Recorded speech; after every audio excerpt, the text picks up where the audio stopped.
Are you ready to transform your summer into an epic splash-tastic adventure? Say goodbye to wasteful, single-use water balloons and hello to the ultimate in reusable, eco-friendly fun with reusable water balloons. Check out the link in the video description to get yours on Amazon today. A woman has revealed how she tracked down her biological parents and discovered she was half black almost 24 years after being adopted. Sydney Parkhurst was put up for adoption as a child after her mom, Inga Coleman, was unable to raise her.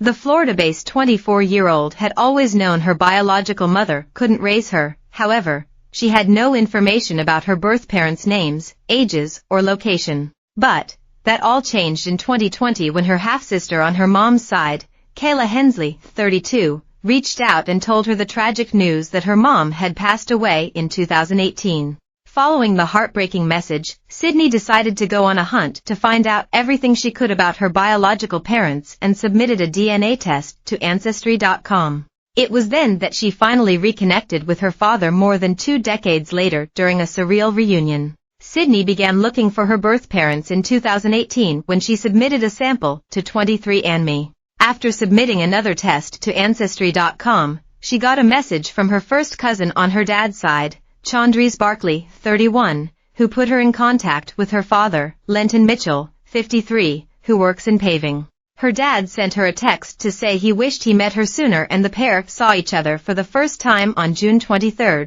2024, in Cartersville, Georgia. They described their reunion as surreal.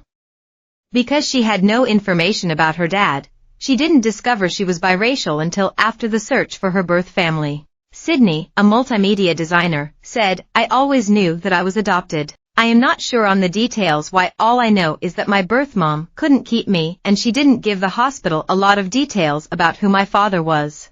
I grew up in Rhode Island, and I didn't look like anyone else in that community. I struggled a lot with fitting in at school and I didn't know I was half black until I took a DNA test in my senior year." Sydney was born on March 10, 2000, in Rome, Georgia, and was put up for adoption at birth. 1 month later, she was taken in by Kimberly Parkhurst, 64, and her husband, David, 61.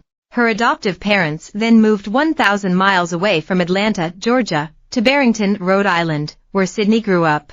Sydney said, "Rhode Island doesn't have a lot of diversity and my parents are both white. Growing up I felt like an outsider. I struggled fitting in, but I was good at sports and that is what I used to fit in. It was still super hard for me as I had nobody who looked like me." Sydney said she had a great childhood and she was blessed with her adoptive parents, but she was nervous telling them she wanted to find her birth mom and dad. She revealed, "I didn't want to look ungrateful for everything they have done for me. I would search on random websites and try to find whatever I could.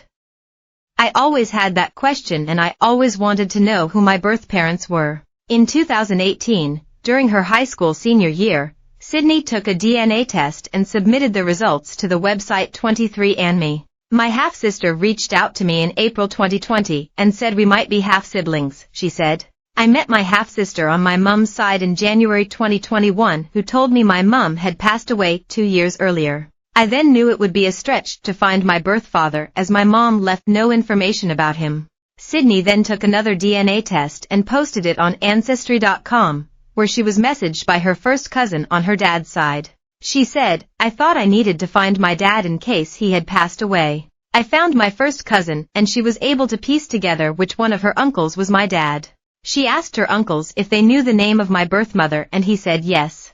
Sydney then got a text message from her dad, Lenton, who said he wished they had met sooner. He said, "I am glad you reached out trying to find me. If I had known about you we would have met sooner.